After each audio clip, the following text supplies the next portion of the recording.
bonsoir ou bonjour, tout dépend de l'heure à laquelle vous nous suivrez. Nous venons encore vers vous, une fois de plus, pour vous proposer notre séance curative au sujet de comment faire son deuil. Faire son deuil parce que nous nous rendons compte, de plus en plus compte d'ailleurs que dans l'univers actuel, les gens n'arrivent pas à se sentir à l'aise.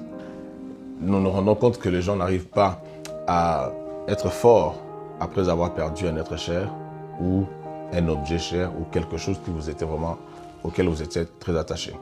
Ça peut être un emploi, n'importe quoi en fait. Alors là, aujourd'hui, nous aimerions une fois de plus vous proposer ce qu'on avait vu dans notre précédente vidéo au sujet de l'écriture, qui pour nous fait partie des cures que nous proposons, n'est-ce pas, pour sortir quand même plus que vainqueur de cette situation qui nous fait couler beaucoup de larmes.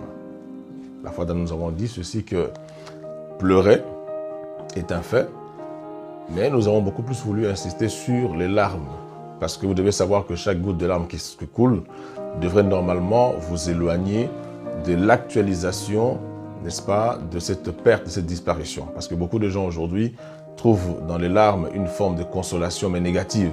C'est-à-dire que pour eux, pleurer, soi-disant, ça leur donne de se libérer. C'est bien, c'est une part déjà de solution, mais il serait aussi important de vous rendre compte qu'au fur et à mesure que vous pleurez, vous devez aussi vous éloigner, n'est-ce pas, de cette douleur qui, des fois, est actualisée par le souvenir qui reste présent. Parce qu'on ne peut pas oublier une personne avec qui nous avons passé beaucoup de temps, ou on ne peut pas oublier une personne qui a occupé ne serait-ce qu'une partie de notre cœur.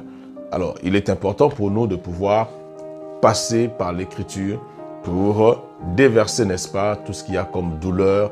Au lieu, nous avons refusé la fois dernière, nous avons refusé de se poser mille et une questions, de se dire tout le temps pourquoi moi, pourquoi pas les autres, et pourquoi est-ce qu'on aimerait que ce soit les autres, pas nous.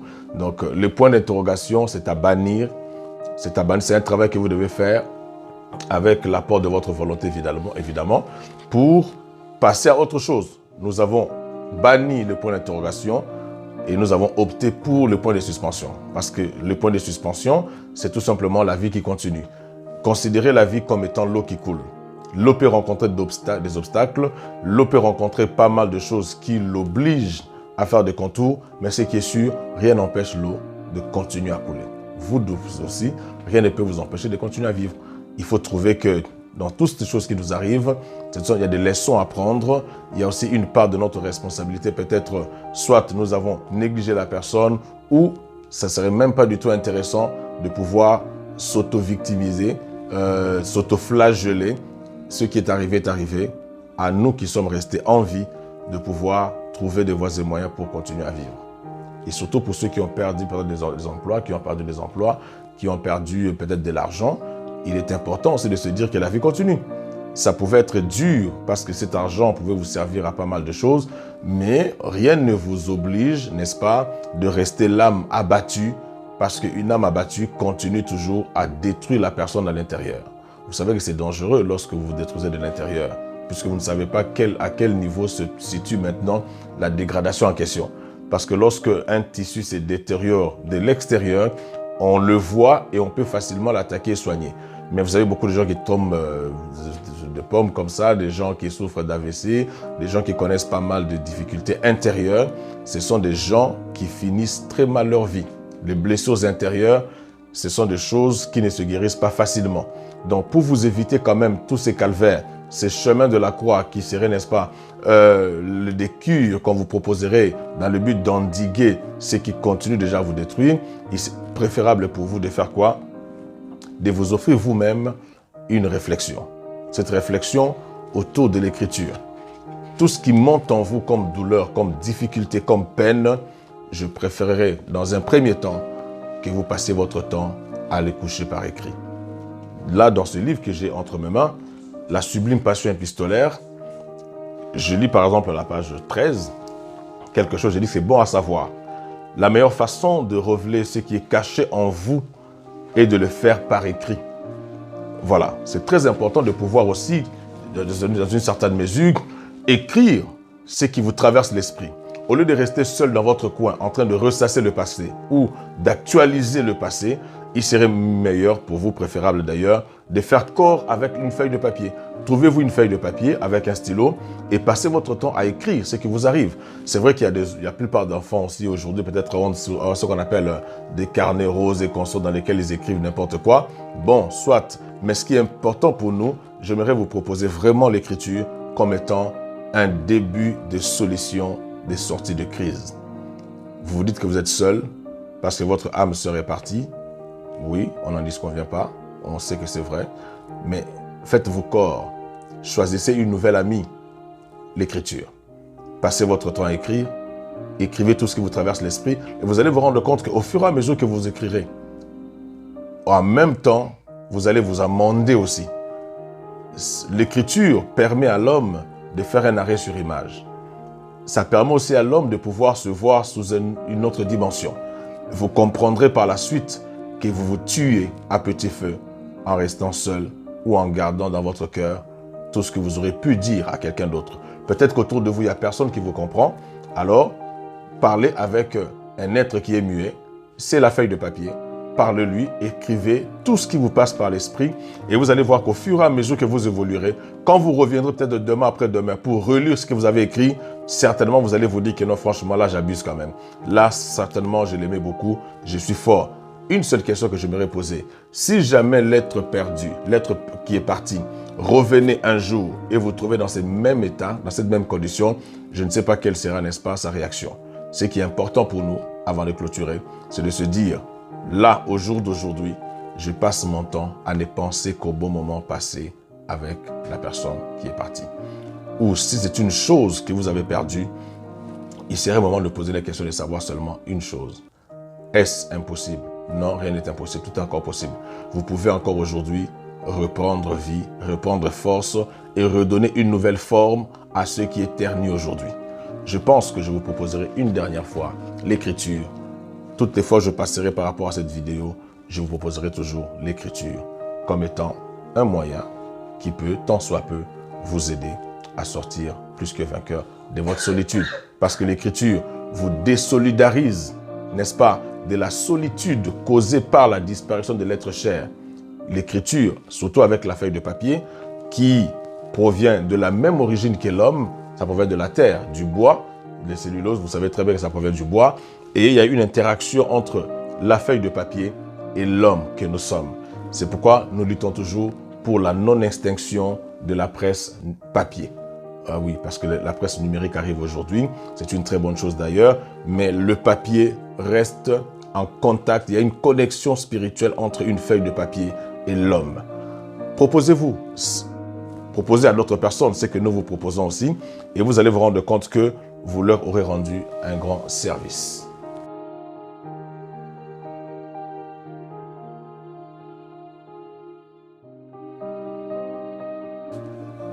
Nous continuerons en parlant sur le refus de guérir. Parce que plusieurs personnes refusent volontairement de guérir. Et les sous-thèmes qu'on pourra associer à cela, à ce refus, c'est l'illusion de décevoir par la guérison. L'illusion de décevoir par la guérison, c'est tout simplement le fait de refuser catégoriquement, volontairement, de guérir de ses blessures, simplement parce qu'on s'est dit que si jamais la guérison intervenait, ça serait comme une forme de déception. C'est comme si on venait de décevoir l'autre. Ça veut dire la personne qui est partie, la personne que nous avons perdue. Et pourtant, c'est faux. Je pense que si la personne revenait en vie, bon, ce qui n'est pas toujours évident, si la personne revenait en vie, elle prodiguerait des conseils autres que ceux à quoi nous sommes en train de penser ou ceux à quoi nous nous attachons. C'est-à-dire qu'actualiser au fur et à mesure, au fil des jours, la douleur, n'est-ce pas, causée par sa perte, par sa disparition. Il est important de pouvoir se désolidariser, je répète encore ce mot, se désolidariser de cette illusion, cette pensée négative qui sous-tend la thèse selon laquelle accepter la guérison serait une déception. Non, au contraire, vous faites du bien à vous-même parce que n'oubliez pas que le fait que la personne soit partie, c'est un fait, oui, mais ça ne vous permet pas de vous refuser de continuer à vivre. Parce qu'il n'y a pas que elle qui est partie, qui a besoin de vous ou qui avait besoin de vous, mais il y a aussi d'autres personnes qui sont restées, qui aimeraient vous voir toujours en bon état. vous voir toujours en bonne santé, vous voir toujours souriante. C'est vrai, le faux fuyant, le faux semblant, ça ne sert à rien du tout. Ce qui est vrai, il faut être en face avec la réalité de la vie. Mais refusez-vous de vous refuser la guérison. Acceptez d'accepter la guérison. Cela vous aidera beaucoup. D'abord vous-même, parce que la personne à soigner, ce n'est pas celle qui est partie. La personne à soigner, à guérir, c'est vous. C'est de vous qu'il est question ici. Puisque si vous refusez de guérir, c'est une forme d'autoflagellation. Puisque votre douleur ne ramènera plus la personne qui est partie. C'est dur de le dire, mais c'est mieux quand même que vous le sachiez.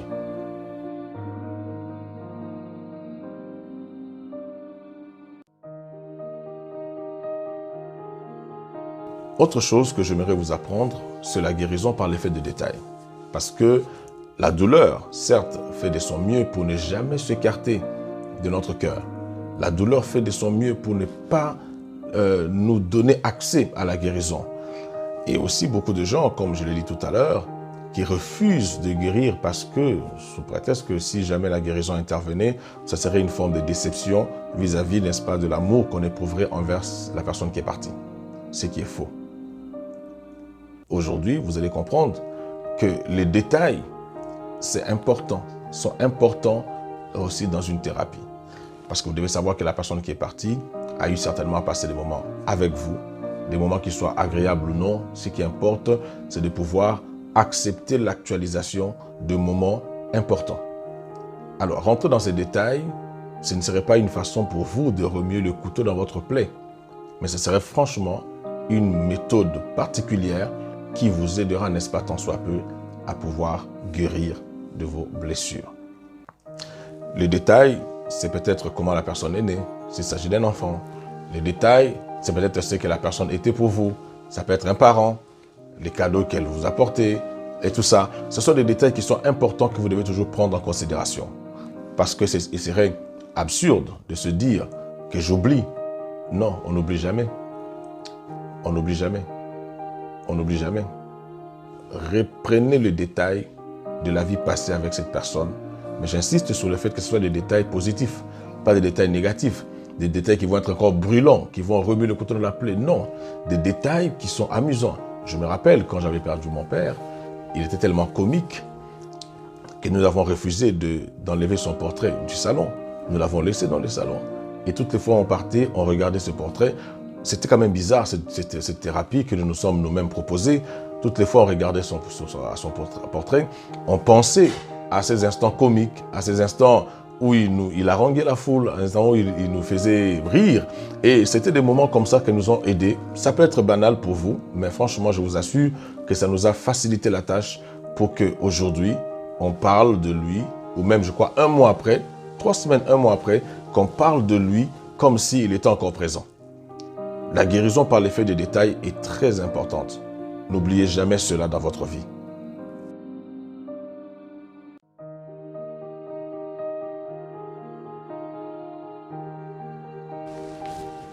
Un autre point important, aussi capital, qu'ils sont les précédents, c'est le fait de se dire que souffrir passe.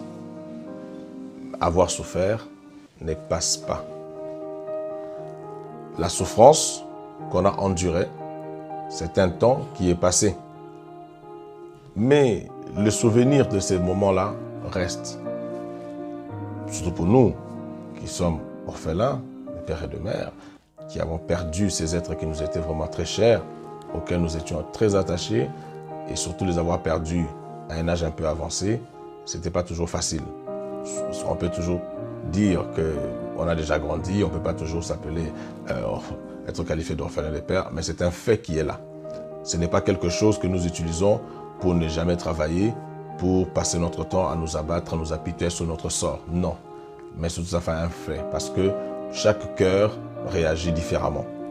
C'est vrai, on ne peut pas aujourd'hui imposer à tout le monde de vivre comme nous, ou de vouloir penser comme nous, ou parler comme nous, ou réagir face à certaines situations comme nous l'avons fait. Non, mais ce sont des conseils que nous prodiguons parce que nous-mêmes nous sommes passés par là. Il est difficile pour une personne qui n'a jamais vécu une situation de pouvoir être un conseiller, une conseillère de celle qui vit dans un cas particulier, qui qui n'a jamais fait partie du vécu quotidien de cette personne qui se propose être conseillère ou conseiller.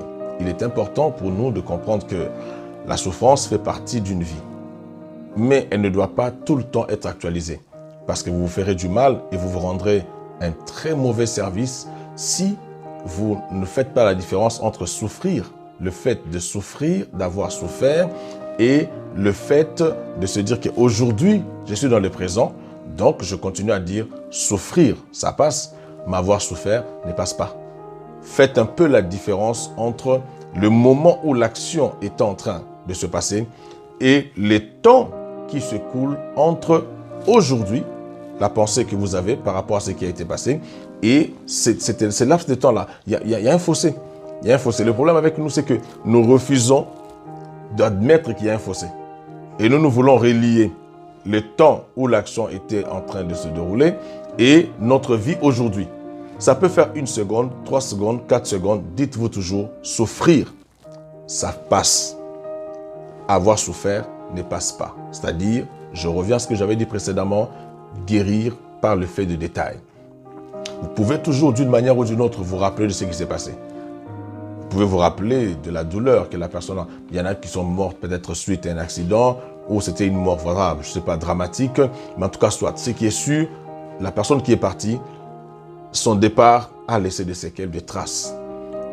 Pensez au moment passé avec la personne. Mais aussi aujourd'hui, dites-vous que cela ne reviendra plus. La souffrance que vous avez endurée ce jour-là, vous ne pouvez pas continuer à la trimballer. C'est comme un exemple qu'on donne généralement. Une maman qui rencontre un automobiliste qui l'aide parce qu'elle avait plein de charges sur sa tête. Et l'automobiliste lui dira, mais écoute maman, je vais vous faciliter la tâche. Rentrez dans ma voiture. Et la dame rentre dans la voiture avec toujours le poids qu'elle avait sur sa tête. Et on lui pose la question de savoir, mais franchement, il y a un coffre. Et il dit non, je préfère garder mes affaires parce qu'on ne sait jamais. Alors beaucoup de gens réagissent de la même façon. On leur propose une main tendue pour qu'elle soit guérie. Elles préfèrent toujours se trimballer avec leur lot de soucis, leur lot de souffrances. Tout le mal que nous actualisons dans la vie ne nous rend jamais service. Ça ne peut que nous détruire. N'oubliez jamais, vous n'êtes pas maître de la gestion de votre cœur.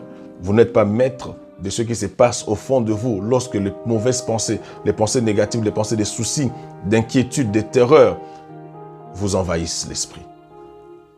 On a toujours dit qu'on ne peut pas empêcher aux oiseaux, on ne peut pas empêcher aux oiseaux de pouvoir voltiger sur nos têtes, mais nous pouvons quand même empêcher ces oiseaux de pouvoir poser leur nid sur nos têtes.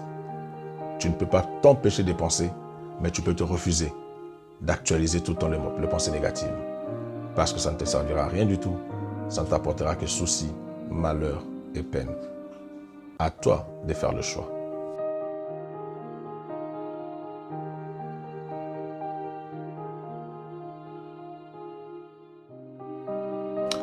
Je préfère des points de suspension plutôt que des points d'interrogation. La raison est simple. C'est que les points d'interrogation, c'est le fait de ressasser le passé. De se dire tout le temps pourquoi moi, pourquoi moi, pourquoi moi, et ça n'arrange rien. Ça ne facilite pas du tout la guérison, le fait de passer tout son temps à se poser 1001 questions. Surtout, on se les pose à un être qu'on ne connaît pas. Et on se le pose au sujet d'une personne qui ne reviendra plus. Choisissons par contre le point de suspension, parce que de par leur essence, c'est comme l'eau qui coule. L'eau peut rencontrer des difficultés au cours de son parcours, mais ce qui est sûr, dans sa nature, elle finit toujours par se frayer un chemin, immanquablement un chemin. Il est important pour nous de pouvoir se dire qu'aussi un instant que la vie continue.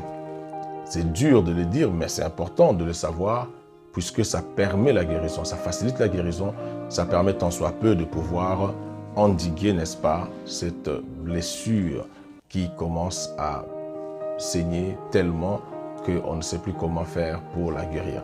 Alors, il est important pour nous de se dire que le point d'interrogation, ça doit être banni. Nous bannissons les points d'interrogation au profit des points de suspension parce que pour nous, nous estimons que la vie continue. La vie continue, il n'y a pas que la personne qui est partie qui avait besoin de nous ou nous qui avons besoin d'elle, mais aussi d'autres personnes qui sont restées, qui aimeraient bien nous voir être en bonne santé, en bonne forme et continuer aussi à sourire. Pourquoi pas? Parce que le sourire n'est pas prohibé, parce que ça fait partie de la vie. Le sourire est très important puisqu'il fait aussi partie, n'est-ce pas, des cures que l'on propose pour être en bonne santé et en bon état. Refuse dans ta vie de points d'interrogation, opte, adhère à la logique des points de suspension, parce que la vie continue son bon nombre de chemins et c'est à toi aussi de faire le choix.